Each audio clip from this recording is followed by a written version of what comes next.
get the lady's name yesterday or what? Hang on just a second. Okay, it's, before we kick off into anything, obviously you have constitutional rights, and you have been appointed attorney, so we're going to go through some of that thing. First and foremost, the reason we're here is because you requested to speak to us. Is that correct? Yes. Okay. Who did you ask to speak to us? The guard. The guard. Do you remember the guard's name? I couldn't tell who it was. Okay. Was it male or female? Female. Female? Okay. So female jailer. Do you remember about what time that was? I don't have a clock to look at. Okay, that's understandable. So it says 9/11, around 9 o'clock p.m. last night, you requested to speak to an investigator in reference to your case. And let me make you aware of your rights again, okay? Because you have constitutional rights regardless of the fact that you have to speak to us. Yeah, absolutely, that's for you. So you have the right to make solid and make a statement. Any statement you make is against you in trial. Any oral or written statement you make is against you in court. You have the right to have a lawyer come to advise you prior to hearing the question to any police officer. If you can't afford an attorney, you want to be appointed to advise you prior to hearing the question. You have the right to terminate this interview at any time. You understand your rights? Yes, sir. Do you know who your attorney is? I can't remember her name. Okay, but you do have an attorney and you have consulted with him and now you're asking to speak to us, correct? Yes. Okay. Alright, and you do understand your rights and you waive those rights, correct? I mean, I understand my rights. Okay. Okay. You understand the rights and you know you have the right to counsel, that you have the right to terminate this interview anytime, right? Okay. Sir, I'm so sorry. It's okay. I'm so sorry. I'm here to make it easy. Sorry, I've had a lot of female jailers. Okay, so name your name first. Tanner Lamar, obviously. Okay. Perfect. Alright, Tanner, so obviously you have some questions for us, right?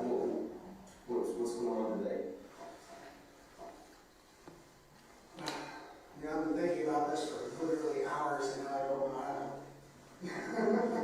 Yeah. Give me a second. Yeah. I tell you what, you didn't have a cigarette for 2 days. Are you sure? Yeah, I'm absolutely sure. Is here? Yeah. It's gonna help you relax.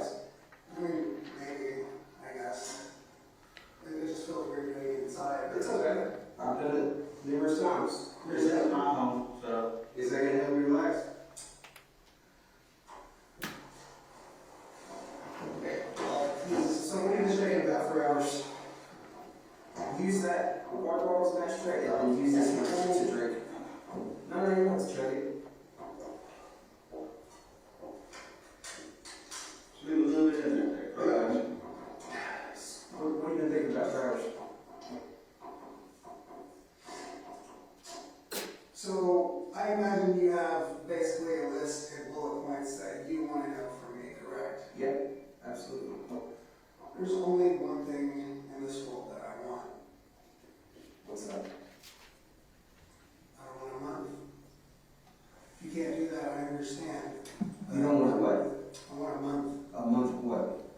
Even if y'all have to put ankle monitors on me, GPS monitors, check off with you, like, if you give me a month with my family so I can have Christmas with my son, Yeah. I'll tell you everything. I'll be completely honest with you, Tanner. If that's beyond your power, I understand. Yeah, no, it's something that I can't even feasibly think that's possible, but I don't know that for sure because I'm not the prosecutor. I'm not, the courts. I don't know that. So it's above my head. It's a question I'd have to ask. Like, I'd be willing, like, even if y'all set up cameras outside the house, like, You know what, Tanner? Give me some good faith. We talked a bunch that night. And you were completely honest with me. Completely honest with me. I mean, and I think that goes to trust because there's a two-way road. I think you trusted me and I trusted you to do the right thing and tell me the truth. And you did. Literally, I'll tell you right now that it's okay. Don't worry about that. That's small potatoes. Don't worry about it. Still, We'll have somebody clean up like that. Listen to me. Small potatoes, right? Remember I kept telling you that and I did some, small piece of a bigger picture, right? So you told me the truth. And you walked in, and obviously, in today's modern world and with our capabilities, we can make a lot of things, we can corroborate a lot of things, right? We can put all the pieces together and see if you're telling us the truth, and you are telling us the truth.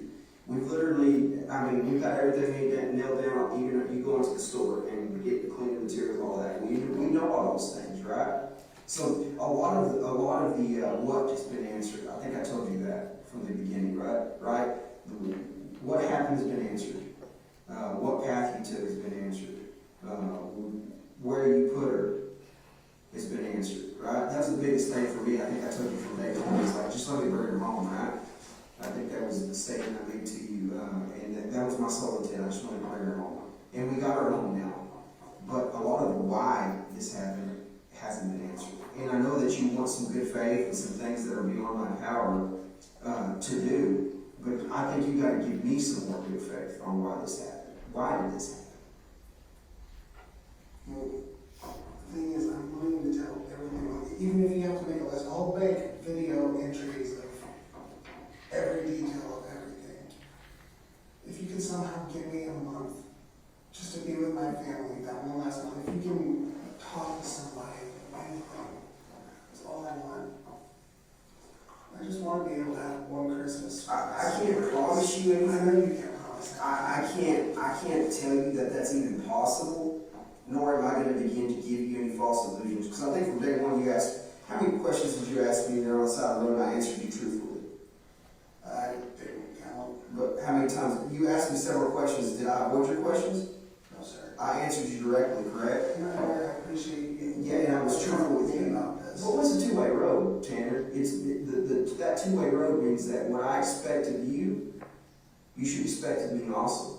So I'm not going to... That's why I'm not upset that you're telling me that it might not be possible. Yeah. If there's a sliver. Yeah, I'll tell you where we're at right now is you got to give me some good faith and answer that question for me. You got to answer me the why, right? Because that's what's weighing on me, is why this happened. We don't have to get back into the details if you don't want to right now, but that's a big question I have. Why did this happen?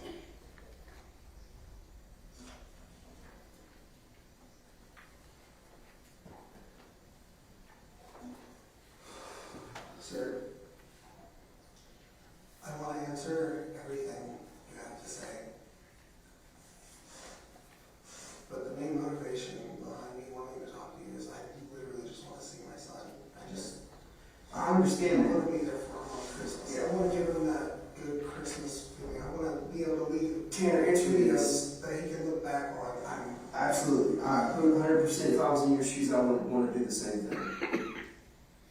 But you got to answer me something, Tanner. You got to give me some good faith, right? Are you willing to do that for me? No, hang on. Listen to what I'm fixing to ask, because I didn't even ask you what I'm fixing to ask. I'm just asking you, are you willing to do that for me? It's the only thing I want. And that'll give me anything you want. Did you know what you did was wrong? Of course. Now, I haven't been on my medicine in 5 days. It's starting to wear off. I've actually been crying. Do you know what that's like? Not being able to cry for months and months and months. Tanner, are you remorseful for what you did? Obviously, you're telling me you're crying, but I mean... I'm a father. I took a fucking...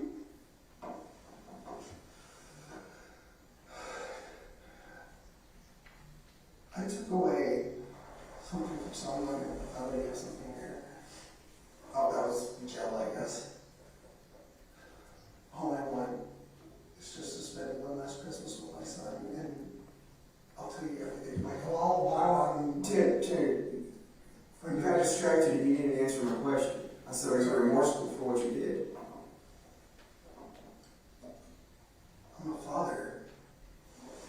Tell me about that. Are you hurting inside for Athena? I'm hurting for her, I'm hurting for her family. But even if this was some random person, I'd still be hurting for this child. Well, what would you want to say? If her mom and dad were here right now, what would you want to say to them?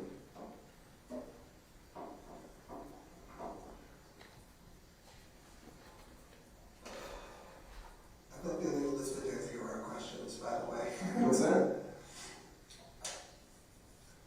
Is there a sliver of chance? Hang on, Tanner. And I told you that. One, I'm not going to promise you anything. That's way above my head. And I'm going to shoot you straight just like I want you to shoot me straight. I don't think there's that possibility. Now, is there a possibility for you to receive equipment and things to make videos for your son and things like that? I believe so. I believe that may be a possibility. Obviously, you're going to get to talk to your family. There'll be a time and place for that. I mean, I have a lot of rights I need along with my own family. Like, you've probably seen what that backyard looks like. My grandma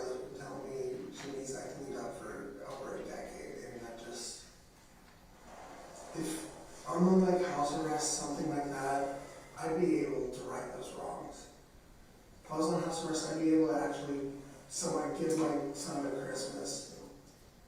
I'd be able to, you know what I mean?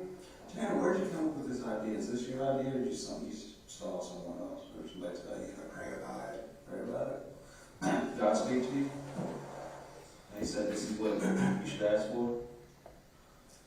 So Tanner, let me ask you something. I've answered your question just now. You said I'd asked around it, but I didn't ask around it. My question was that I told you that, one, I didn't know if this was possible, and two, it was way above my head. And I'm not going to sit here and give you false hope, right? Because you and I started from day one on shooting each other straight. That was our relationship from the minute we met. And I'm not going to begin to start jacking that up right now and not shoot you straight. So I've answered your question. The only question I have is, and you got to help me out here. You said you were a parent, right? As a parent, my question to you was, if Athena's parents were here, put yourself in their shoes for a minute, what would you say to them? I don't know what I would say. I mean, would you apologize to them? Would you explain why you did this? Or, I don't know what I would say. I would be speechless. What would you want somebody to say to you if somebody took somebody from you?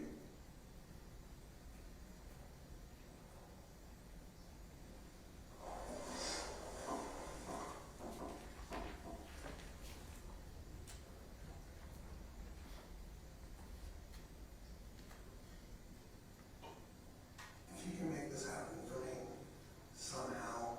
I listen to me. Here's the deal. Again, I'll go right back to what I said before. I don't give it. In a minute, yeah. I'm not going to begin to give you false hope, right? I'm not going to begin to tell you that this is possible. The current offenses, the charges that you've been charged with, I don't believe that's something where they let folks, obviously you can post bond, you have your constitutional rights for that, and you can be with your family if you can make bond. There's that side of it. But other than that, I'm not going to start with giving you false hope or telling you things. This is above my pay grade. That's a question that would be for prosecutors, judges, and different things that I don't have the answer to, because I don't think that's possible. So, that being said, if I wanted to sit here and bullshit you, which I'm not, and I haven't done from day one, I would give you false hope, and I'm not going to do that. Okay? Because again, I think our relationship goes into telling each other the truth and shooting each other straight. Now, I think you can save a lot of grace and save some face here, which you've already done. First of all, hang on, let me tell you something, Tanner. From the bottom of my heart, I want to personally thank you for letting me bring her home. Thank you for that. Because guess what? That wasn't for me. That wasn't for you. That wasn't for anybody in this community. That was for her parents. You let me bring her home. You let me bring her home so she could rest and so that family could get closure. So thank you for that. From the bottom of my heart, thank you for letting me bring her home. I genuinely appreciate that. I don't think I ever got to really express that to you. Okay? So, again, thank you for cooperating with us. Thank you for being truthful, honest, transparent. I do see a little bit of remorse on you. I do see a little regret in you. And I feel you as a parent, as a person, right? Just because I wear this badge doesn't make me not human. I'm just like you, right? I'm a person, I'm human, I have feelings, I have emotions. Right? Do you understand that? So quit thinking of me as a police officer right now, think of me as a person. And understand the human aspect of this. The human aspect says that we know the what. Now the family needs to understand the why. People need to understand the why. Now we're going to start expanding our casting a little bit further. Now we need to explain to this community why. Now we need to explain to the people why. Officers. This case has impacted everybody tremendously. I personally, Mr. Oliver, investigators that were on the front line, I didn't sleep, man. Days looking for Athena. Do you know her parents' names? No, sir. Her father's name is Jacob. Her mother's name is Maitland. Her stepbrother's name is Elizabeth. They want to know why. They're curious as to why this happened. If I don't go to them next time I see them, because their question when I see them again is, why did this happen? We know what happened. We're always going to know the what. We get hung up in the what too many times, but we never understand the why. And you can go play every person I've talked to in the past. And I'm not going to sit here and tell you I haven't worked cases like this before. I have. And every single person's always helped me understand why, because there's always a why. Let me tell you something, Tanner. Last night, there was a prayer group for this going on, and Jacob specifically asked me, why did this happen to us? Why did he get taken? He wants to know. I mean, he's got 2 other daughters, but he'd like to know why. Why did this happen? And I couldn't tell him. I looked this man dead in the face, and I couldn't tell him. I said, I don't know. He hasn't answered that for me. He doesn't want to talk to you right now. Tanner, I know what you want, and I'll listen to it. And you know, I've been honest with you and upfront with you, and you have been with us as well. But if that's something that you can help us put that piece of the puzzle in, then that's very important. I know there's a lot of other details you have, a lot of what you want to give us, if we can grant this, but the why, it is pretty big for this family. This helps with their closure.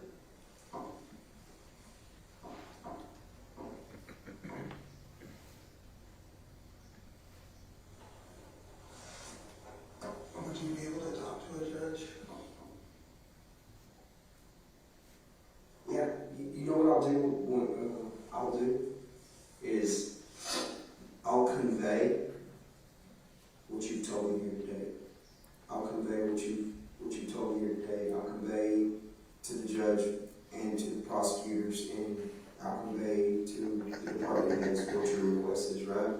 And I'll also convey to them that I've told you this isn't something that I believe is feasible. Because again, I'm not going to sit here and bullshit you. I'm not going to sit here and give you false hope. But if you want me to relay something, I will. But I think as good faith, I think answering the why is crucial. They guys ever come after I got, like, Yeah, and it's fine. Tanner, I want you to understand something. It's not crucial about the case. That's not what he's talking about. It's crucial to the family.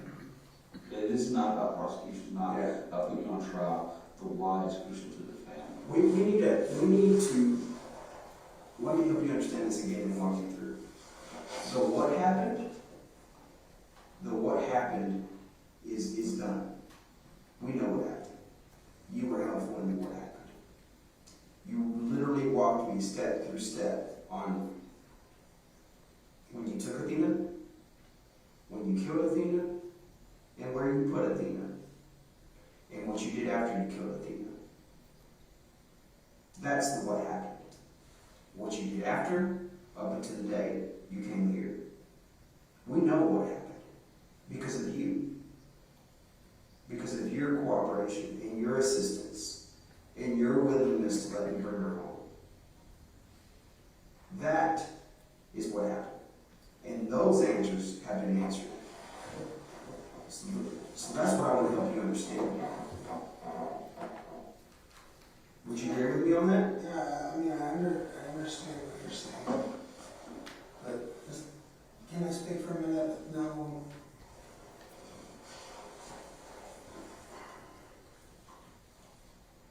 The reason I wanted to do this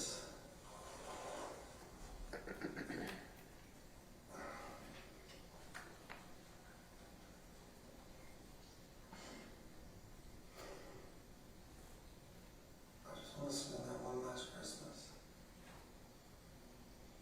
I have videos of Christmas morning and waking up, going to go sit, like, I go under the tree, see his presents. we would take the entire thing and have him be able to look back on that. This isn't even really about me at this point. It's about that little boy. I want this because I want to be able to, for him to have something to look back on.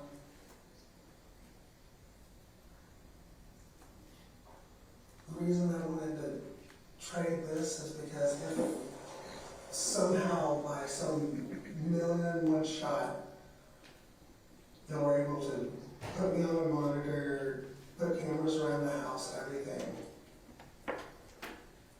if y'all were able to do that, I would go no contest. All I want is that 1 month time. Hell, not even a month, technically, just end of the year, you know what I mean? That 1 month time, that one last crucial time for my son. I would give up everything. I would say, just throw me in a jail cell forever, I don't care. I would give up everything. I'd give up all my defenses, I'd give up everything. Plead no contest. Give you the information that you want, everything. That's what I want you to convey to the judge. I'll convey that to the prosecutor, to the district attorney of this county. I'll convey that to him for you. But again, I tell you this, that is not like what you're requesting is more than likely not possible. I'm not going to sit here, and again, you know we can't make You're not gonna bullshit, yeah. we can't make any promises. We can't give you false hope. We can't give you any illusions of what's going to happen. You know what I mean? It's like, I'll convey it, but for you, but I can tell you what the answer's going to be. Does that make sense?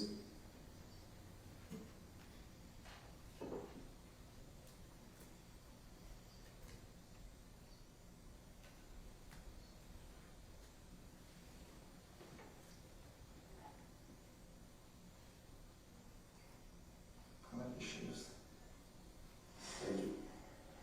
What are your thoughts, Terry? What are you thinking?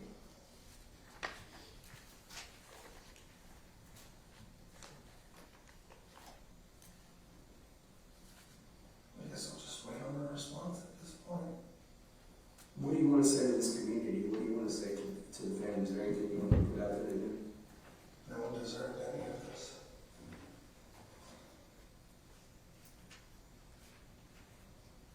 Have you spoken to your family? My mom and my grandmother are currently coming today. To see, you know what time they'll be here? Pretty soon, from what I'm guessing. Okay. Is this y'all's water? No, that's yours. Everything we got is for you.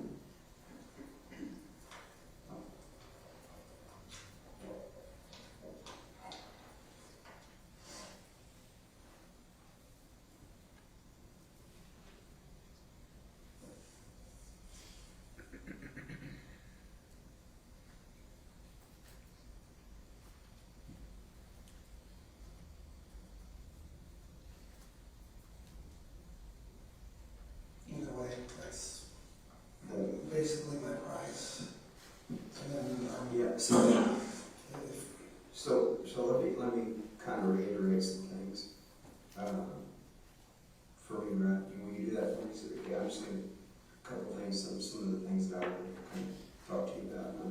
I know we spend a lot of time talking that first night, we covered a lot of things, but one of the things that we need to get to is but again, the human aspect of it, right? Emotions and feelings, and you know, early on from a young age, you know, we're always taught right from wrong, and then as we come up, you know, through life as adults, we become the persons that right through the course of times. But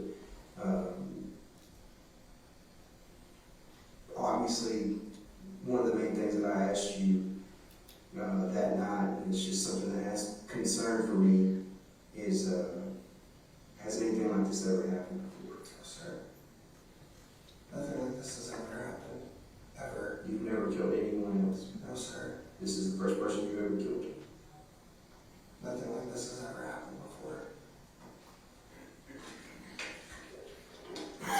I cry when I run over dogs at work. Like, I've cried over a squirrel before, dude. Then I why? fucking feed homeless people, man. Then why Athena? If you cry over a squirrel, this is a 7-year-old human being.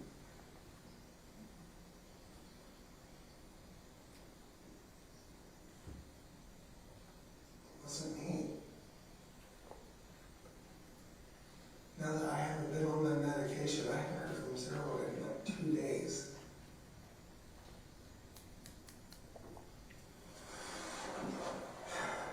Tanner,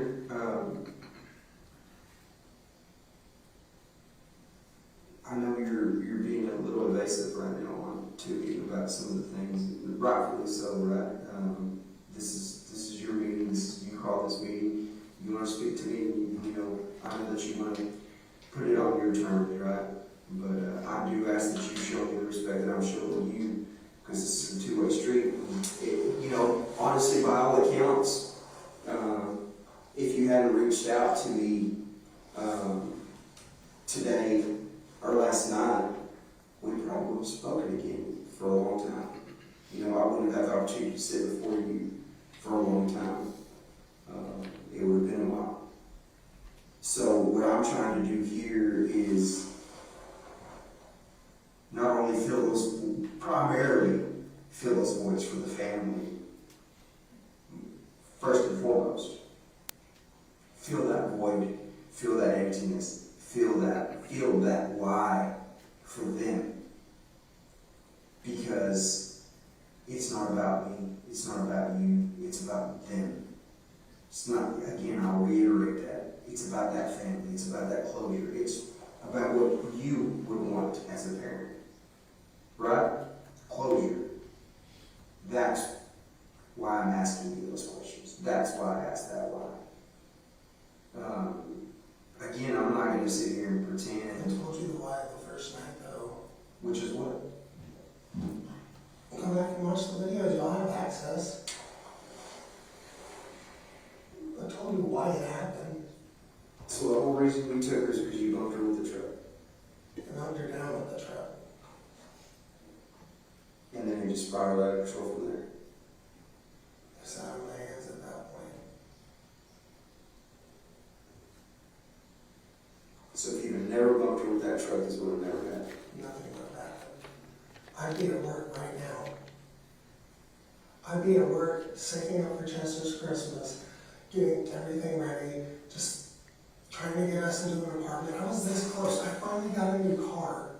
Okay, I was having to drive the freaking work trucks home for like a month because I didn't have a car. Because my car broke down several months ago, and then Cassie's broke down.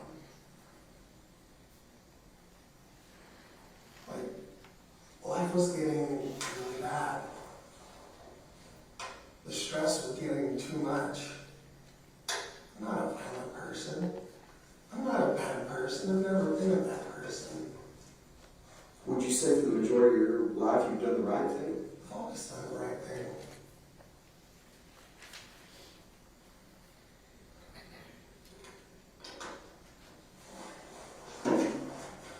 I've never been a violent person. I've never been a bad person. The only bad things I've ever done is, like, occasionally I'll smoke marijuana, but that's legally that's on its way out the door anyway, eventually. So, like, slowly these things are going to get, but I'm not getting into all that. Like, that's literally the worst thing I've probably done in my life. I would say so. I'd say so. I would hope so. So you can look at my history. I'm not some deranged psychopath. I'm not some criminal. I don't think you are either. I'm just think you are either. I'm an autistic, weird dude who likes music that other people tend to shun at.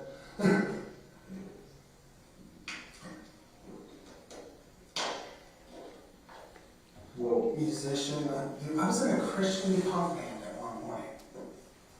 A Christian punk band. Given, not gonna lie, the vocals weren't the best, but you know. are you lead vocals? Oh no.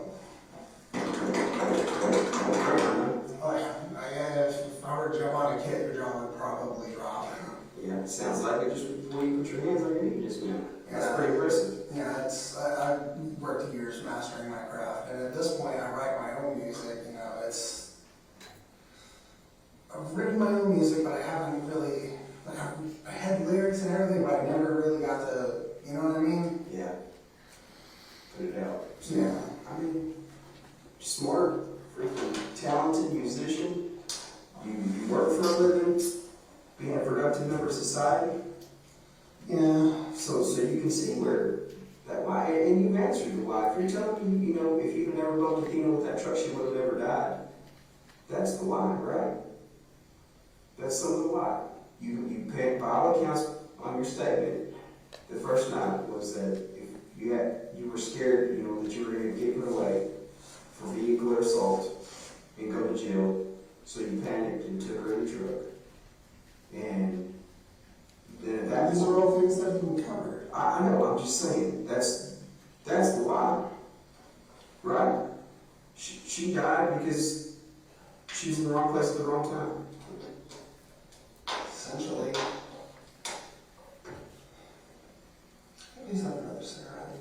In a minute, when the smoke got down, like, I'm not just let it settle for a little bit, okay? I'm not a cigarette smoker, tobacco smoker, so honestly, you know, I know You you were are. probably chugging up a little bit. Yeah, so if you'll just give me, you know, let's let the smoke essentially clear for a little bit, and we'll get you up, okay?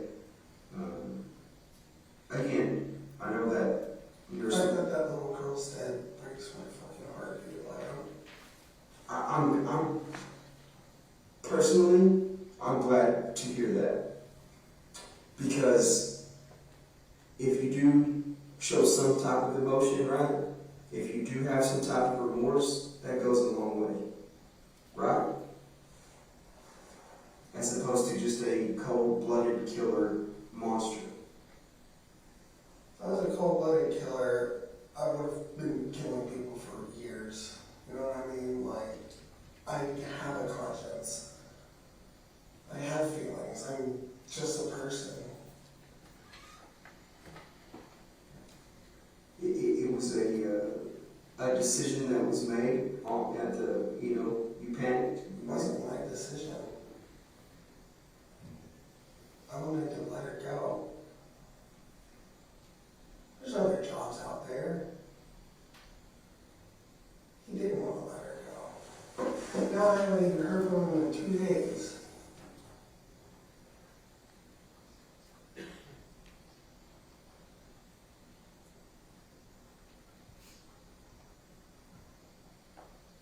Zero. No. What were you doing in your eyes like that?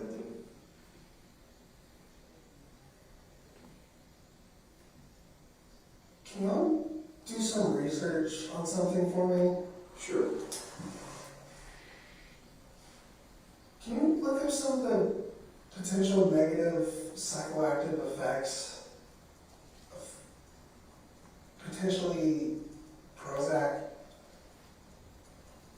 Let's talk about that real quick. What kind of medications are you on? I know you told me that first time. Yeah, I'm on Prozac, Strattera, and Hang on. Strattera? yeah. Spell that. Uh, It's alright. Prozac, Strattera, what else? and Remeron for times when I can't sleep. I literally only take that one. And Remeron? Remeron, yeah. Remeron? Also known as Rezapine. Who's your doctor?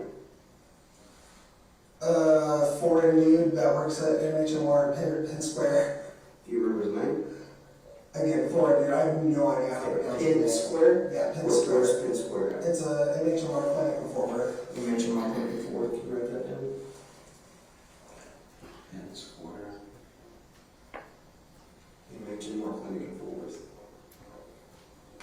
you did the same thing.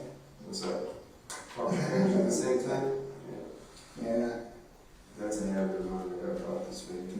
Broke the same one time, so Oof. gets to hurt sometimes. I do that because as a drummer, like you can see scars for years and years of playing drums, where I just like busted my fingers on freaking snare drum. Do you see any other doctors, Tanner?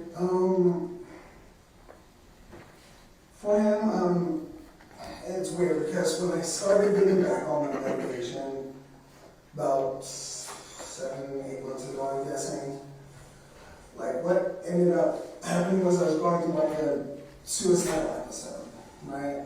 And you know, instead of leaving my son here without his father, what I wanted to do was get right. Get some help. So initially I went to Norwood to, you know, because that's where I originally got medication and all that stuff. And they said they had this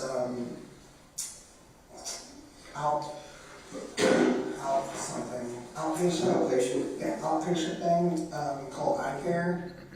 So I went through them, and you know they helped me get back on my meds and all that stuff. So let me go back a little bit. Do you care if I get to know you a little bit better? Just real quick. Yeah, that's fine. Okay, let's just literally start about. And I'm not gonna interrupt you. I'm gonna let you do your thing. I just want to know, Tanner, where did you grow up? Where were you born? What did you do? Where'd you go to high school? All that stuff. Tell me a little bit about Tanner. I'm pretty much born and raised in Fort Worth. My dad's a fucking crackhead. Like, if you type in Horner, fucking, pardon my French. If you type in Horner at, like, Parker County, my dad's name and my brother's names come up a lot.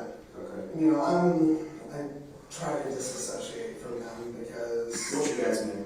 Terry Warner. Senior. My Okay. oldest brother, his name is Terry Warner as well. Okay. He's junior. So born and raised in Fort Worth. Yeah. Where'd you go to school? Multiple places. Okay. Multiple places for elementary. What elementary around Fort Worth or around Parker County? Or? Yeah, like Fort Worth. Okay. So multiple places in Fort Worth. You don't really remember the names. Where's the last elementary you landed at? Last elementary was Eagle Heights. Okay. In Fort Worth. No, that's technically, I think, Eagle School That's District. the school district. Okay. Yeah. And then where'd you go to high school? High school, that was Hazel. The years before that, I was just kind of moving around a lot, you know what I mean? Because my mom is a heroin addict, so most of my life I was actually raised by my grandparents. Well, my grandmother and my step-grandfather, which I consider him more my grandfather than anybody, because he's the man who raised me. Okay, what's his name? Bill Harbison. Harbison? Yes, sir. Where does he live? Veterans Memorial Cemetery. Okay, so he's passed out. I'm sorry to be lost. He passed a few years ago. Okay. So he pretty much raised you. What was your childhood like? Was it good? Was it bad? Was it rocky? Like, I didn't realize how bad it was when I was younger, okay. because, you know, like, I didn't realize, hey, why is my mom always gone? You know what I mean? Why is my dad never around? Like, for a big portion of my childhood, my dad was in prison. And my mom in and out of jail constantly. Like, when my mom and my grandmother see me, I actually worked on this clever line. As soon as I answer that phone, and my mom's on, she'd be like, oh, how the tables have turned. Mm-hmm. You know, a little nod to Yeah. seeing her in jail most of my life. Yeah. So my grandparents raised me, and you know, I'm glad they did, because I wouldn't be the kind of person that literally buys fucking homeless people food. You know what I mean? Like, there's been several points. They taught you right from wrong. They made you the person you were growing up. Probably instilled some work ethic. The work ethic, that came later. Okay. Yeah, the work ethic I didn't really get until I was a father. Mm-hmm. Like, because I was always in and out of jobs when I was younger. You know what I mean? Like, my 20s were interesting. And I got to live my 20s to the fullest. Tell me about that. What do you mean by bands. Play show after show after show. It was great. that? Yeah, good times. Yeah, especially Sacred Sound, the Christian punk band I was in. It was that time when I met this girl, Nicole. Oh my god. Bunch of crazy. Yeah. Bunch of crazy. That one stressed me out so bad. What's your call's last name? Baka. Baka? Baka, which, Means cow? no. Baka? Funny story. So I ended up watching anime, right? One Piece, Dragon Ball Z, Naruto, all that bullshit. And, sometimes if I caught up with the English dub, I'll watch the subs, right? And that's when I learned that baka in Japanese means stupid. So, okay. I know. So, I definitely never told her that, but, I thought it was funny because she's dumb as a brick. She actually, with Sacred Sound, they pretty much gave me a choice, like, hey, it's her, the band, right? Mm-hmm. And I chose her like an idiot. She ended up, I'm not racist, I swear to God, but she did end up cheating on me with 2 different black guys. So, which eventually ended up telling me later on what was really going on. And actually, y'all can send this in a forward. So, she, one of the guys that she cheated on me with, right? She put rape charges against him, right? Mm-hmm. I ended up meeting up with the guy while doing Uber one time. He ended up showing me the messages. She had been cheating on me with him for like 2 months. Mm-hmm. What he's saying has happened was one time when they were messing around on me, right? He came in her, and there's no way she'd be able to pull that off as my kid, because clearly about as white as glue. Yeah. That's that's when I went through my first suicidal depression and all that stuff. What year was that? You remember? It was like 4 or 5 years ago, something like that. Okay, pretty recent. That was the first time we went to middle So that's really the first time you had any type of issue series over a girl. Essentially, you were heartbroken, right? Was that a proper conclusion? I don't know what words in your mouth. I mean, 3.5 years down the drain like that. So yeah, that's You loved her. yeah. Okay. Ironically now supposedly she's a lesbian. Yeah. So that's kind of your first, obviously, rough upbringing a little bit with your parents, but for the most part, your grandparents kind of filled in that void. I mean, I was 20s when that happened. You know Okay. what I mean? And then, so Nicole, after that, what are you doing there? You're Uber driving, where are you working? Yeah, I'm doing Uber at that point until I lose my Tahoe, which, she ended up telling the finance company that I was only on liability. Mm-hmm. So, yeah, that got my car taken away. So I was jobless there for a bit, but I was doing pretty good. Where were you at? Where were you living at then? My grandparents. Okay. Yeah, it's not until I got on gassy that I moved out. Okay. With that, I was 300 pounds when Nicole broke up with me, right? Just because you started eating, kind of depressed, kind of doing that thing, or what? I got stagnant, I got careless. So I got up to 300 fucking pounds, right? Mm-hmm. So after the breakup, I get put on medication, all this other stuff, and I'm just like, hey, I'm gonna get myself in a natural routine. So I wake up every morning and I put myself on the keto diet, which holy shit, it works. So I would eat 4 sausage patties, 4 eggs when I wake up in the morning. I would wake up at 5 o'clock in the morning, go out in the Uber until about 5, 6 in the afternoon, right? Then I'd go to the gym, run for I would listen to an entire music album, and I'd run that entire time. That was my routine for 3 months. I got down to 215. Keto literally sheds off your fucking body fat. It's insane. Yeah. So I was doing good, ended up actually going out and socializing a lot more because, I've always been an introvert, all that stuff. I'd rather sit at home, watching anime, play my guitar, do all that crap, right? But something told me, you know what, I actually need to go out and be social. So on Friday nights and Saturday nights, what I would do is I would go out to the bar, and that's where I met, you know, some friends, you know. Karen and Stacy. Stacy's actually a dude. I think his actual name was Randy or some shit, but, you know, he likes going by Stacy for some reason. So, I remember his last name. No. Yeah. Funny thing is, he's like one of my best friends, but like, the last name things never come up because it's like, it's Stacy. So you met him at where? Electric Cowboy, which is sadly shut down. Shut down. I remember Electric Cowboy. I remember here. Yeah, it was a fun place, you know. Man. So you met them all there. And is that kind of like a routine? You have a routine there? Yeah, we had a routine there for a long time. And Tell me about that. What would y'all do? we'd just go and hang out at the bar. Like, we pretty much ran that shit, you know what I mean? Like, we were the regulars, you know what I mean?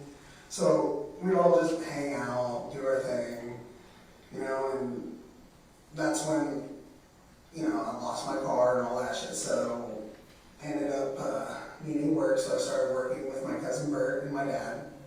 Okay. Yeah, that's Bert. What's his last name? Rodriguez. Rodriguez. I know, it sounds strange, right, because I'm white as shit, but yeah, his name's Bert Rodriguez, but I worked for him, and, you know, me and my dad worked for him. We do AC work, Okay. which, you know, it's fun, but, you know, it's hot work in fucking summer. Like, we were installers, you know what I mean? We take out units from the attic. Oh yeah, no, that's hard work. I've seen it. I've got some buddies that own a company that do that, and man, they're constantly just sweating their butts off. Yeah, this one time the fucking unit fell out of the ceiling, right? I caught it. Okay, those things are like 200 pounds, so I decided to brace my knees, and I caught that shit. I was like, oh god! Hurt my knee like a motherfucker, more than my back, but that's because I actually braced correctly before doing it. But, so after that, I started going more to guitars and Cadillacs, because that's where my cousin wanted to go instead, because it was just like, oh, fuck Electric Cowboy, there's no chicks there, blah, blah, blah, that whole thing, you know, like, he was just getting over a separation, which, you know, that always sucks, you know, so he starts going through like a midlife crisis, you know, he gets like a freaking not dirt bike, but he gets a motorcycle, like a Yamaha. Yeah. You know, like he's in his early 40s at this point, you know, and he's sitting there acting like he's 20-something. Kind of like a little midlife deal, kind of going Yeah, on. So definitely midlife crisis, but, you know, I helped him through that because, you know, he's my cousin, I love the shit out of him. But, So where's Bert live? Is he around here Hazel too, or what? he did live in Hazel. It's actually a funny story on that. So with that separation he went through, he wanted a percentage of the house, and his girl wanted a flat amount of, like, I don't remember what the amount was, you know, but it was a flat amount. And then fast forward through time, and housing goes up. That means his percentage, his money went up, but hers stayed the same because she wanted a flat amount. So, yeah, he came out on top on that one. Like, when they finally were just like, hey, let's go ahead and finish this out, because, you know, like, COVID put everything back a lot. So he ended up giving us a huge payout because they had to sell the house, you know what I mean? Like, there was no way around it. So I don't know where he is now. Obviously, you hadn't seen him since he essentially got some money and forgot about his family and friends kind of deal, or what? No, I think he's having a house built. I just don't know where. Yeah. Probably like Joshua or something. Okay, So- Johnson County area. Is that that county? Yeah, that's Claiborne, Johnson County. Yeah. Yeah. But, so I don't know where he's at. And as for my dad, last time I heard him, he was telling me, hey, I'm homeless, can I have a place to stay? I'm sitting here living with my mom and my grandmother, like, I can't help you out. But yeah, during that time, I'm going up to Guitars and Cadillacs. That's when I meet Cassie, and we just hit it off really well. Okay. Like really well. Tell me about that. How'd y'all meet? What do y'all have in common? Well, we're both dorky as shit. Like, personality-wise, we're super dorks. But Cassie, I met her and it just kind of clicked, which is really weird because her mom was trying to hit on me and her mom's like, So she was with her mom at the bar or what? Yeah. Okay. she was with her mom at the bar and her mom was interested in me. I literally was not. Yeah. She's like, hey, your daughter's a lot cuter, man. Like, you're like 50. Yes, I get it.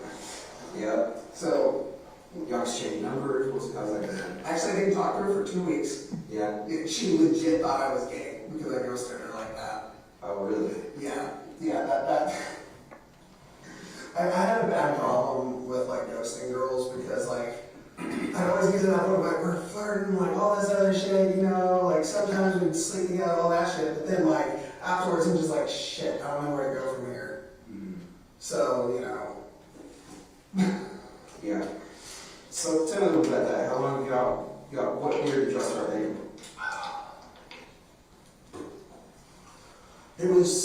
We started, okay, our anniversary is on October 26th. 2000. And our third anniversary was recently. So we're talking 2019 on that. Yeah, like right before the pandemic. Okay. You know, and she had lost her job at one point. Like her mom's always been a bit kind of abusive towards her ever since, you know, her parents split up. Yeah. So you meet Casey. What's her last name? Cassie. Cassie. What's her last name? Wade. Wait. Yeah. I couldn't remember. So y'all meet around 2019, and is it immediate? Y'all are dating or exclusive or? Well, our friend Jackie helped us with that. Yeah. Yeah. But, which Jackie always had a thing for Cassie's brother, but, Who's Jackie? Jackie, what's her last name? I have no fucking clue. Just kind of an acquaintance or whatever, friend. Acquaintance, actually the first night I met her, yeah, that was the thing. You hook up with Jackie or what? Yeah, okay. No, I actually, before I met Cassie, as I said, like, I would ghost girls, but I definitely made a habit of being a little bit of a, you know, man whore. This Yeah, I was gonna say, you sound like a little bit of a player out there, man. I used to be. Yeah. But, you know, I started realizing getting older, I need to kind of, Settle down. yeah, settle down, essentially. Okay, so tell me about you and Cassie's relationship. It's great. Yeah. It's really great, man. Like, she ended up, after a couple months, moving in with me at my grandmother's house because, like I said, her mom's slightly abusive.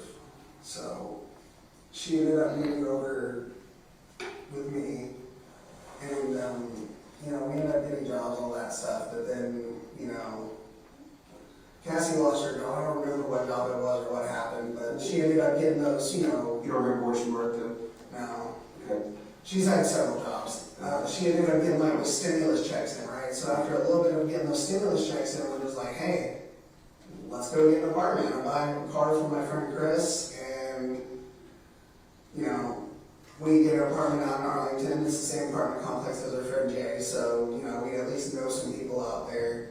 So we're out there for quite a bit, just living our lives, that whole thing. I get a job at Papa John's, which I actually used to have that job at Papa John's a couple years prior when I was with Nicole. Okay. But it was the Papa John's out in Pantego. Pantego, okay. What'd you do for Papa John's? Did you work the front or did you do everything? Delivery. Okay. Yes, I was the #1 delivery boy. Yeah. Though, I will say this, UTA was in our delivery zone, right? And I hated it when I delivered there because, and I'm not mad because I realize it's a cultural thing, but people from India think tipping is disrespectful. But when you're a pizza delivery driver, you're basically living off tips. Yeah. They don't tip at all. So there was probably a lot of Indian folks in that area, I guess is what you're saying? Yeah. Yeah, see. I mean, they're going to like TC, you know, Yeah. Kokomore and all that. So we ended up getting out of that apartment. We ended up moving into where her mom and her were staying previously. Which was where? Pembroke. Uber? Yeah. Okay. Right off of, what's it called? 377. Okay. So we end up living around there, Mm-hmm. and it's going relatively well. After a few months, JC's boyfriend gets out of jail. That's Cassie's cousin. We were living with JC at the time. What's his name? You remember? Levi Henderson. What was he in jail for? He's a piece of shit. He's an absolute drug addict piece of shit. Like, Yeah. I'm not someone to call someone a piece of shit, but this dude was. If I would have known what he was in trouble for, we would have been able to get him gone sooner. But JC wanted him around, and me and Cassie did not, because at this time we're finding out, oh shit, Cassie's 3 months pregnant. Mm-hmm. So we're just What was he like, in trouble for? Which found out he was in trouble for? I don't know the exact details, but we lived pretty close to a school, and he was not supposed to be that close to a school, supposedly. So So are you alluding to the fact that there's maybe some type of sexual assault on a child or something? that's what I'm asking. But I did not like the guy. I did not like the guy being around. So after a couple days, I'm just like, hey JC, like, why is he still around? And Yeah. it was this entire deal. Like, I tried getting him out. Like, I tried forcibly removing him from the property because I didn't want him So there. you don't have physical altercations with each other? Or? I wouldn't say physical altercations. Like, there's one point where he straight up called JC a cunt, and I lost my shit on him. Because, JC is Cassie's cousin, so that means she's basically family to me. You're sitting there calling her a stupid cunt bitch. Like, no, like, you respect what you fuck. So, that's the only time I ever, went off on him. But that's, anyways, I digress. I tried to remove him from the house, and then JC called the police, and it's just like, well, you can't do anything because she lives here, and she's letting him come here. So, we really can't do anything to remove him. If we would have known that he can't be that close to a school, we would have been able to get rid of him. Mm-hmm. God, I wish we would have known that, because this friend of his came around and busted out my windshield. There's police reports about this and everything. Yeah. Through Pembroke? Yeah. Okay. He busted out my windshield, busted my right window, busted JC's windshield. It was. He came and really tore your stuff up. Yeah. Over what was the reason? Because he was mad at Levi or what? Yeah, he's mad at Levi. Okay. You know why? That's when we started to figure out, hey, something's not right about this dude other than the fact that he's on drugs. He started sitting there calling him a pedophile, and me, I'm just sitting here what? So I'm not liking it. Yeah. So, after this all happens, a police report was filed again, and, they actually caught the dude busting our windshields and all that stuff on ring camera. So, they get him out, finally, but then the landlord, sees everything that's happened, and Yeah. Tired of the drama on his place? yeah, exactly. So, me and Cassie have to find an apartment. So, we found an apartment out on,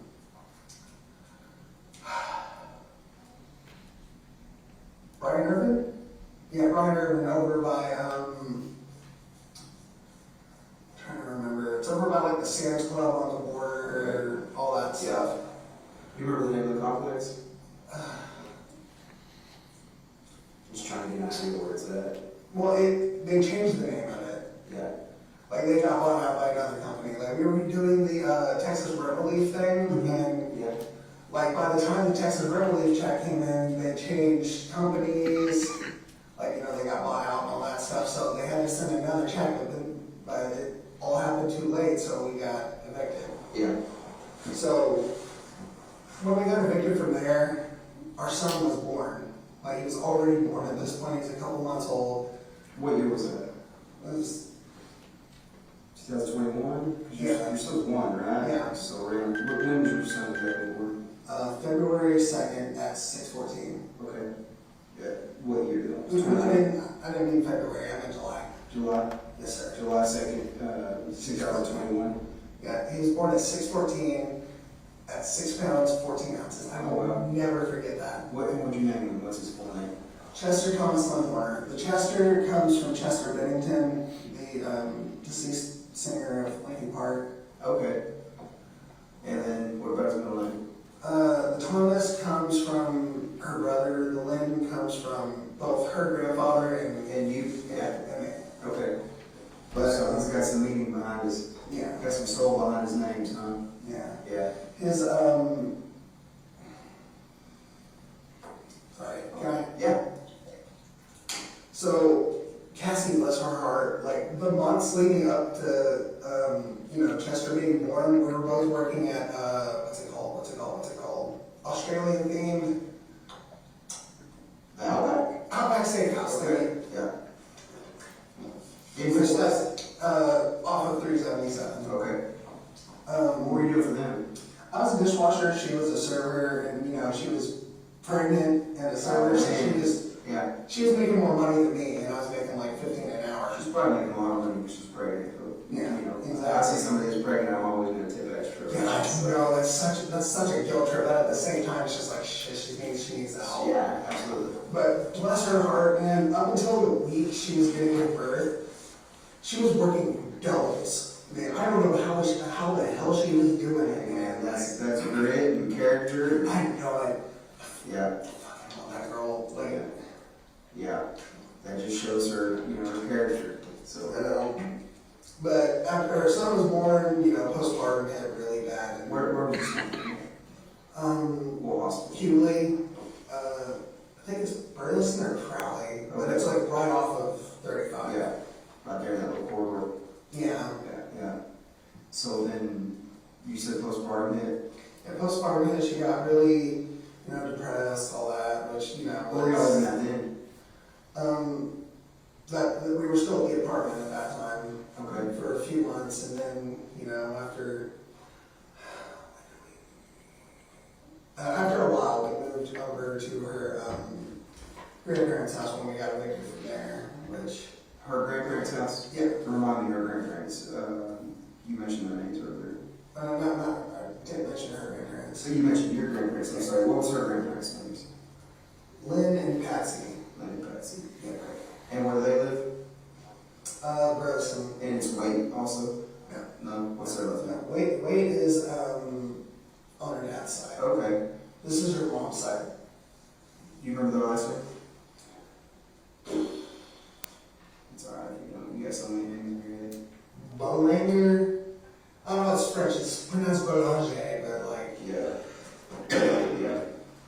So y'all became with her grandparents and at that point, I guess, to give Chester somewhere to be, or... Yeah, like we needed a good environment for him. Originally we were staying on this little shed. We kept it nice and it was kept up for a bit until past his postpartum came back a bit. And we ended up moving into the house itself, which at the time I was working for Amazon as a pretty much the same thing I was doing for FedEx. You know what I mean? Just delivering all that stuff. So what, that's around 2021 that you started working for Amazon delivering to FedEx? Yeah. Like a contract company or whatever, same thing? Yeah. Contract company is Southern Star Express. Oh man, they let themselves go. Actually, fun fact, I brought on drivers from there to go work with us at FedEx.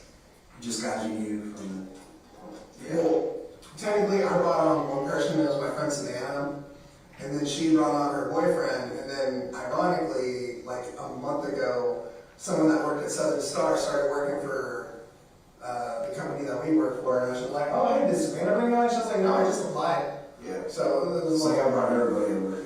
pretty much. Yeah. Yeah, where they went wrong is they kept getting step vans, but in their minds, all right, step vans, we're making more money now, right? But that's like, they have the same work area, but they're getting bigger routes. So they're kind of screwing themselves over because they have all these people that are step van certified, and all these step vans, but not enough routes. Mm-hmm. So I was showing up driving 40 minutes to work every day, just for the chance to be able to go on a route that day. Yeah. And, I have a 1-year-old. So you're trying to make some money. Yeah, exactly. So you only get paid if you run a route? Yeah. That's the only way you're gonna get paid? Yeah. You get paid by the hour or you get paid by the route? That one I get paid by the hour, Okay. which,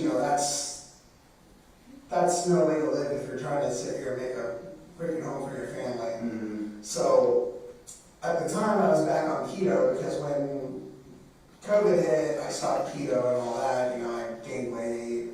Then I ended up losing weight really fast, a little bit too fast.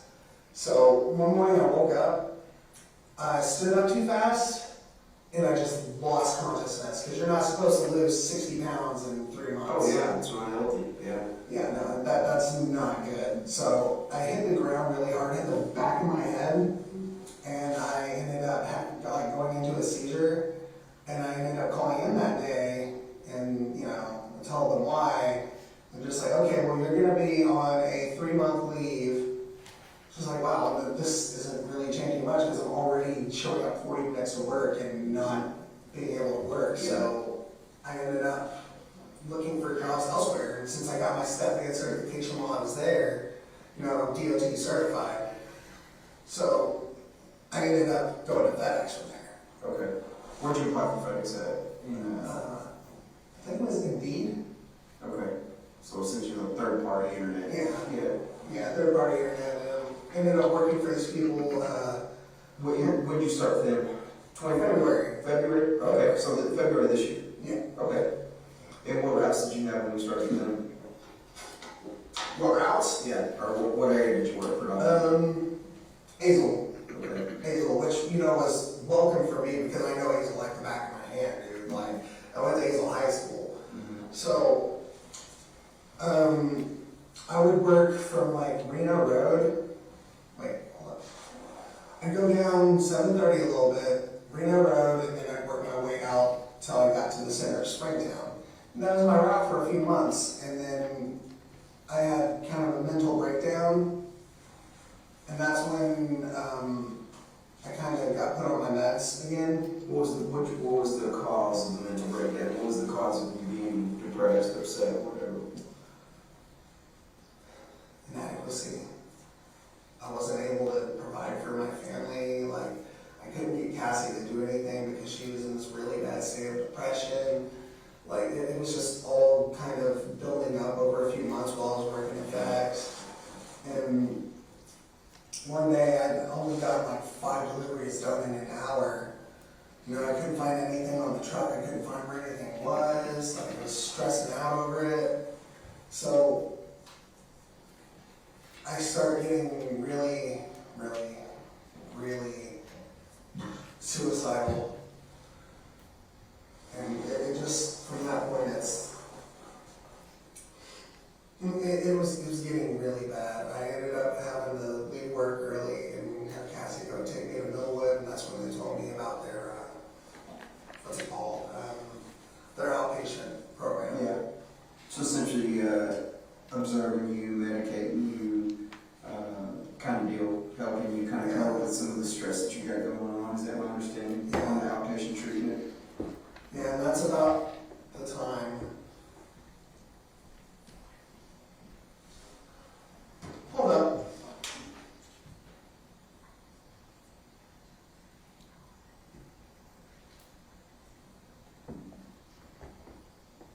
Are y'all okay? It's about the time we started popping out. Right around that time? You remember what month that was? So you're talking February, March, April, May, June, July. You started at, FedEx in February. So that's 6 months in.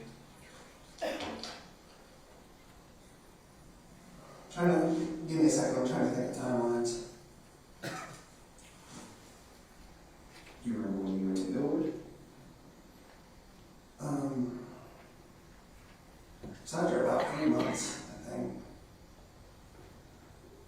So that puts you, if you started FedEx in February, that puts you around April.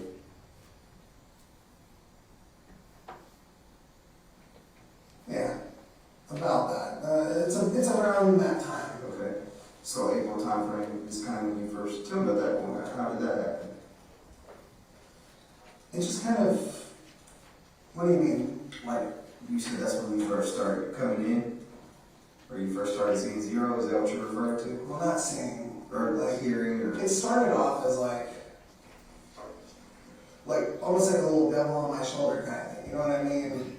But then after a while, it just kind of turned into, I was switching back and forth sometimes. Like in times where I was stressed out, I would essentially switch, if that makes sense. Do you think that was maybe more of a coping mechanism? Maybe some way to, you know, overcome your stress and be more assertive and... I mean, it's possible. Yeah. Because, and again, I don't want to put words in your mouth, but, you know, I know some folks that essentially, you know, put up with so much bullshit and have so much stress going on in order to cope or kind of do things different and not be, you know, regular, nice, easygoing, laid back Tanner. They kick it up a notch so they can overcome and get through some of the hard times, you know? Because it sounds like you were having a lot of coping to do. You were dealing with a lot. You got a 1-year-old at home. You got essentially a fiance. Is that proper fiance or girlfriend or what? Fiance.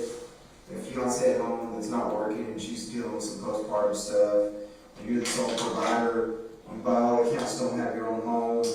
And she keeps spending all my money. So every time you get a paycheck in, it's going right down the drain. Is it going to good stuff? Is it going to Well, I mean, Chester? Or some of it does, yes, and then other parts of it, not so much. okay.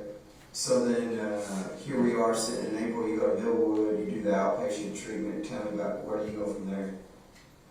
You keep working, obviously. Yeah, I keep working. They end up putting me as a floater, which I absolutely hate. Yeah. Like me having Asperger's syndrome, I like being routine. Mm-hmm. You know what I mean? Like I have a routine. I used to have a way I used to do my own route. I used to go down 7:30, hit the businesses first, and then I'd move west from that point. Yeah. You know what I mean? And I'd always do it the same way every day. But now they're putting me on like different routes every day. Like since while I was away for like a week, right? So they put someone else on my route, Mm-hmm. and then they became the main on that route. I would only get that route like once a day. Yeah. And Polaris at this time had, let me see, they had Paradise, Bridgeport, let me see what else. All of Springtown, Poolville, which, fun fact, I got chased down by a peacock in Poolville. Yeah. Yeah, I've seen those peacocks in Pool. What are you talking about? Yeah. I also delivered to that nudist colony that's apparently out there. That's rumors, but I've never seen it. yeah, no, don't even go there. No, like the dude that answers the front is like 400 pounds and like nude as hell, and I'm like, I almost called the police right there. And I'm like, first thing I did was just like, hey, Jason, this dude just answered this door, dude is fine, and he's like trying to shake my hand, and she's just like, oh, wait, you're on that route, okay, yeah, no, that's a nudist colony, you're fine. Please don't put me on this route again. Yeah. Like, people being naked freaks me out, but. So it essentially, it messed up your routine. Yeah. It took you away from your comfort zone. It took you away from, you know, you like that control that it had. I'm the same way, right? I like things organized. I like my routine. I like to do things. When you mess up my routine, it kind of throws me into a little bit of a funk. Yeah, exactly. Yeah, So, yeah, we're dealing with that. I tried getting them to put me on an Hazel route because, like, let's face it, I know Hazel like the back of my hand. Like, the main city Hazel route, it has high volume, but it's mostly residential. Mm-hmm. The only place that was kind of a bitch to deliver to was Walmart. And that's because they wanted their stuff early in the morning, and then they give you twice the amount of stuff, so now you're going to have to work around all that stuff. But that wasn't a big deal for me because I still know how I'm running this route, you know? I get like 50 stops done in like 2 hours by doing all the residential shit. You need the fastest routes to everything. Yeah. Yeah. But I know how to get it done so I can hurry up and get home. Because since I wasn't getting paid by the hour, my goal is hurry up and get done. So if you weren't, you were getting paid by the route on that one. Yeah. Okay. FedEx I get paid by the route. Okay. But they just keep putting me on these like stupid, like, okay, now you're on this route today, now you're on this route today, I never knew what to expect. And then that's when they ended up having to sell some of their routes to this new guy, Richard Davis. Y'all probably talked to him already. Yeah, I haven't personally talked to him, but yeah, I think they have. The guy that owns these trucks, right? The guy that owns the routes you're currently on. Yeah. Yeah, okay. Supervisor for that. Well, he's the business owner. Business owner, yeah. But the reason they sold me over to him was because they were trying to push me out towards those routes. Mm-hmm. Which, you know, that irritates the piss out of me because I, coming from Amazon, like, condensed routes, you know what I mean? Because, let's face it, like, I gained weight because they keep putting me on routes that I'm sitting most of the time versus running shit to the door. Mm-hmm. But it was disheartening, but, you know, in my mind, I'm just like, hey, I have a kid, I have to keep providing, I have to keep doing what I have to do. So, it was just kind of frustrating, I guess. Okay, so how long does that go on? When did they sell over, when did you catch these new routes on this side? I remember when that was.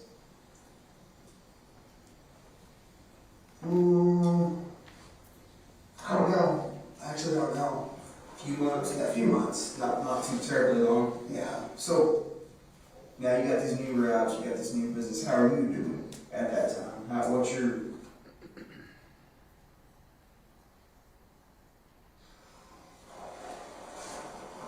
I have no clue. No clue. Everything just kind of Yeah. blends in. So did that add to your stress a little bit on you and Cassie, obviously? Yeah, of course. Because, like, we're having to change our locations again. Like, it's bad. Yeah. But you're still running around, you're still working. Is she working anywhere at this point? No. No, she's I mean, she's using my Grubhub account to go get money every once in a while, but it's gone by the next day. Mm-hmm. So at least from this point, she's at least providing money for her own dumb shit. Mm-hmm. Like, dude, she'll go do Grubhub to order Grubhub later. Yeah. Gotta love that girl, but that's so dumb. But, sorry. And Grubhub is just like delivering food. Yeah. Yeah. Yeah. I always have a backup plan work-wise. Mm-hmm. So, we're at my grandmother's for like a month, and then, you know, my grandmother's house in general is just not a clean place. Mm-hmm. Like, they have like several little bitty dogs running around all over the place, and it's just, there's shit everywhere. Like, it's not a good place for a boy that's about to start walking. Yeah. You know what I mean? Mm-hmm. So we moved to the shed, and, you know, that shed is where I was during all my high school years because, you know, I'm a teenager, I like privacy, you know, and I have a little brother, that whole thing. So we moved back to the shed, I cleaned the shit out of it, but then I started noticing spiders. And I'm not just talking about like, oh, it's a little house spider. No, like I saw like 3 brown recluses within a 10-minute period. Mm-hmm. And, you know, having a baby, that's, So no. yeah, that's a big no-no. Yeah. So, we really didn't have a choice in the matter, but we had to let Chester go with her family. Okay. And did they want him? Did they want Chester? Yeah, Yeah. given the circumstance, like wolf spiders, like brown recluses in general, like I was bit by a brown recluse in the 4th grade, it was not fun. But from that, we were just, it was bad. Mm-hmm. Like, cause now, like, I'm separated from my son, like Cassie's not doing anything to help. So this is into, now we're talking about current events. Yeah, like the last 3-4 months. Okay, so then Chester goes to Cassie's family, and you're still living with your grandmother's. She's Grubhubbing it, you're FedExing it, you're kind of just living life, right? Yeah, and at this point, we're both just kind of developing a relationship with Zero at this point, because Cassie knows him pretty well at this point. What do you mean by that? to her, she's basically dating two people. And Cassie herself, she has multiple. But she gets that from her grandmother, her Raja, on her So you're dad's saying side. she has multiple personalities? Yes, sir. Okay. But I only have the one. She says I have three, but I don't. I haven't seen evidence of the third. So at this point, we're just kind of, it's getting bad. You know what I mean? Because like, I miss my son. So you are, by bad, you mean you are like I miss my son. a lot of altercations with each other, maybe arguments? I wouldn't say that, but it's definitely a bit irritating. You know what I mean? Yeah. Like when we were under grandparents, we tried moving out twice. Right? There's this RV park out in Springtown, which the first time we tried moving out, we didn't realize that the people we were dealing with were psychotic. So that only lasted for like a week, and then we were like, yeah, let's get out of this RV and go back to your grandparents. Like 2 weeks later, the RV park manager, because this RV park was on my old route. So she was just like, hey, there's this guy who has an extra RV, and he's trying to rent it out to people, right? So we get there, and we have about as much space in this room, and the air conditioner's not working, and then my car breaks down. So the only car we had at this point was Cassie's car. So fast forward a little bit, since we're only running on Cassie's car, I'm the one who's always going to work and then coming back home, so she's not doing Grubhub anymore because she doesn't like waking up in the morning. Yeah. So you are sharing that account just so you kind of make money. yeah, I let her use it, but which I really need to talk to her about that, because that you have to file as a 1099 for that. But so I'm the only one working there for a bit, and then her car breaks down. Right, and her family's all blaming it on me, but honestly, she could have been working in general. But for like a month, I'm sitting here, driving, like the freaking work trucks home. Yeah. And they allow you to do that, obviously. Well, Richard's allowing us to do that because the dude's got a heart goal. He really does. Yeah. But he, after a while, I started noticing they were putting up signs, right? And it was for $18.50 an hour for package handlers. Cassie, I'm just like, hey, look at that. She was like, you know what? That's a lot of money. Yeah, I'll do that. So for the last month, she was, she's actually worked. She was driving with me up to the Yeah, so it makes sense, right? Y'all both go to the same place. Yeah. She does the packages, you do the delivery. Yeah, pretty much. So after a few weeks of that, we go to a car dealership because, Richard's just like, all right, so what's the status on the car? So we get a car over at MCMC, which, it only took like $1,000 down, and we got ourselves a car, a little 2015 Chevy, something, I don't know. Sonic? Yeah. Is that right? Yeah. Yeah. Which is not a bad little car. Mhm. Not a bad little car, just a little tiny. Yeah. But at the same time, like. Like 4 wheels and it gets you from point A to point B, right? Exactly. Yeah. So y'all get you a car, so essentially, hey, it is what it is. A car is just a means to get to where you need to go, right? It doesn't matter what it is. And the entire time, like, all this is going on, it just starts, Well, it sounds like things are getting better, though. yeah. Essentially, she's working now, you got a car. Sounds like you're kind of coping with each other's shortcomings on these, personality issues, and everything's great, right? I mean, it sounds like it. Yeah, it's starting to get a lot better. Yeah. And then,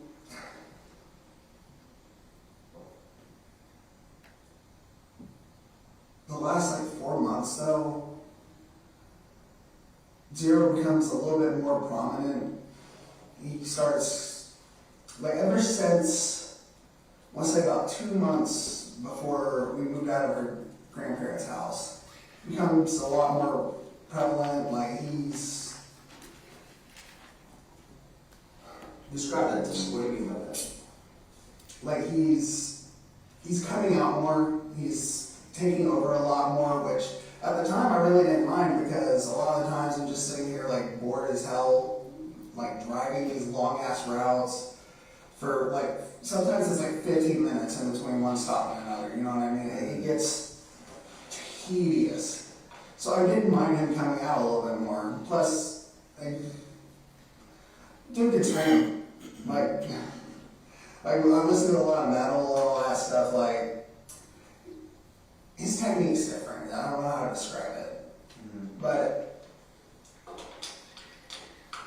so I'm starting to do a lot better. We're doing a lot better. I'm starting to understand a little bit more about this other me, essentially. Cassie's starting to understand a And I lot guess more. you describe that as like you're there, you're present, but you're not present. You're essentially not So patrolling, but you're present. there's different states, I could say. Like, say it's a car. Mhm. So if I'm the one driving, it's just normal. You know what I mean? Sometimes I'm in the back seat, and that's when Zero's driving, and I'm just kind of Along for the ride. essentially, yeah. And then there's other times where I call it being in the trunk, where I have no idea what's going on. Because there's been times where I wake up and I have no idea how I got there. Like this, for example, like this right here, I woke up like going through my grandmother's backyard, and I don't even know how the hell that got there. I don't know what happened. It just kind of, it's like I want to say black out, but like sometimes I can like, You can recall. sometimes I can recall like later on, like when I'm like dreaming, stuff like that. Yeah, because with Athena, you could recall the majority of it. I mean, so that makes So sense. that night I kind of had a nightmare, Mhm. and I thought it was a nightmare until I found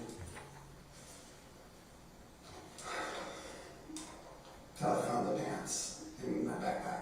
Okay. I thought the entire thing was a nightmare. Okay. So you saw it, you remember it, but then when you found the pants, you knew it didn't happen. Is that correct? Essentially, I thought it was just a bad dream. Yeah.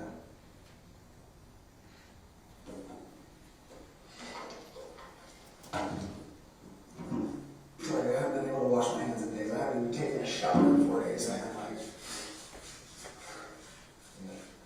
Well, when you stop doing silly stuff like that, it's you know. I don't remember doing that. Well, I mean, we can. That's what I'm talking about. Like, stuff will happen, I don't even remember how it happened. I woke up in a padded cell with that right there. I don't even know how he got anything to do that with. Tell me a little bit about that, about remembering, where did you find the pants? My backpack. Okay. Well, I don't even know what the hell happened. Yeah. Like, I just found them in my backpack and I'm just like, are you fucking kidding me? Like, I thought I just had a really fucked up nightmare. What was in your mind before that when you, because I mean, obviously now we've gone through kind of that. Was the nightmare pretty similar to what we discussed, or was there any? I was describing my nightmare. Yeah. Like I said, sometimes I recall it in like weird ways. I'll recall stuff in dreams. I'll recall stuff like just random flashbacks to the next day. It's almost like a PTSD kind of thing. So have you recalled anything come back that you think maybe we missed that first night that we spoke? Not that I can think of. Yeah. Nothing that just sticks out to you. It's like, oh crap, I remember this at Rick telling me this, nothing like that. I've been trying to think of something. Yeah. But I can't think of anything.